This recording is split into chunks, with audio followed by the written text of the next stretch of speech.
Hello friends, welcome to home food recipes. आज આપણે બનાવશું હોમમેડ પાવભાજી મસાલો, જે બનાવવો ખૂબ જ ઈઝી છે। તો ચલો સૌપ્રથમ એ માટેની સામગ્રી જોઈ લઈએ।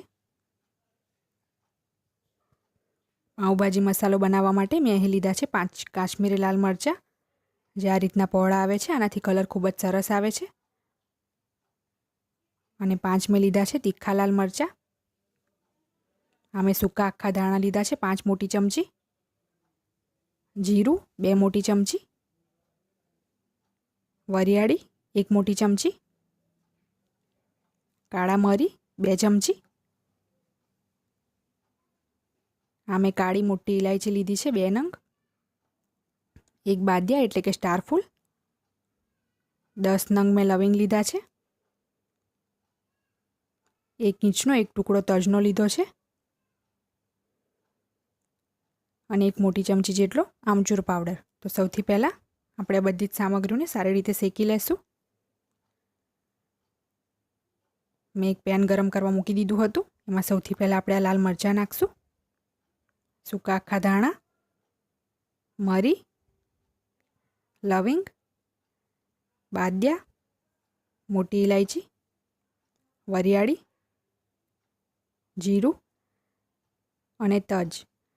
तो आ बधुं ज आपणे सारी रीतना धीमा तापे सुगंध आवे त्यां सुधी अने कलर बदलाय त्यां सुधी शेकी लेवानुं छे। मैं मरचाने नाना टुकड़ामां तोड़ी लीधा छे जेथी जल्दी शेकाई जाय। धीमा तापे ज आपणे आने शेकशुं तो आपणा मसालामांथी सरस सुगंध आवे छे। मैं आने 2 થી 3 मिनिट माटे धीमा तापे शेक्युं हतुं। तो हवे गैसनो फ्लेम ऑफ करीने आने एक डिशमां काढी लेशुं अने ठंडू करी लेशुं।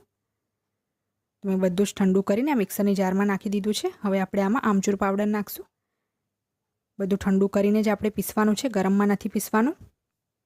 तो हवे आने पीसीने आपणे पावडर बनावी लेशुं।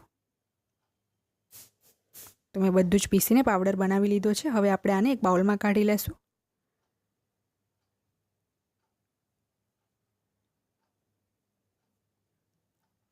फ्रेंड्स, रेडी छे आपणो होममेड पावभाजी मसालो। તમે આને એરટાઇટ કાચની બરણીમાં સ્ટોર કરીને ફ્રીજમાં 1 વર્ષ સુધી અને બહાર રૂમ ટેમ્પરેચર પર 6 થી 7 મહિના સુધી રાખી શકો છો। એ ખરાબ નહીં થાય। તમે આને પાવભાજીની સાથે સાથે ડોસા બનાવવામાં કે તવા પુલાવમાં કે કોઈપણ સબ્જીમાં પણ યુઝ કરી શકો છો। મેં પાવભાજીની રેસીપી ઓલરેડી મારી ચેનલ પર અપલોડ કરેલી છે। એમાં મેં આ જ મસાલાનો યુઝ કર્યો છે। એની લિંક હું ડિસ્ક્રિપ્શન બોક્સમાં આપી દઈશ, જો તમે ચાહો તો જોઈ શકો છો। જો તમને મારી આ રેસીપી પસંદ આવે તો મારી ચેનલને લાઇક, શેર અને સબસ્ક્રાઇબ કરવાનું બિલકુલ ના ભૂલશો। સબસ્ક્રાઇબ બટનની બાજુમાં જે બેલ આઇકન છે એને પણ ક્લિક કરજો, જેથી તમને મારા દરેક વિડીયોની નોટિફિકેશન મળતી રહે। જો તમારે મારો આ વિડીયો હિન્દીમાં જોવો હોય તો એની લિંક મેં ડિસ્ક્રિપ્શન બોક્સમાં આપી દીધી છે।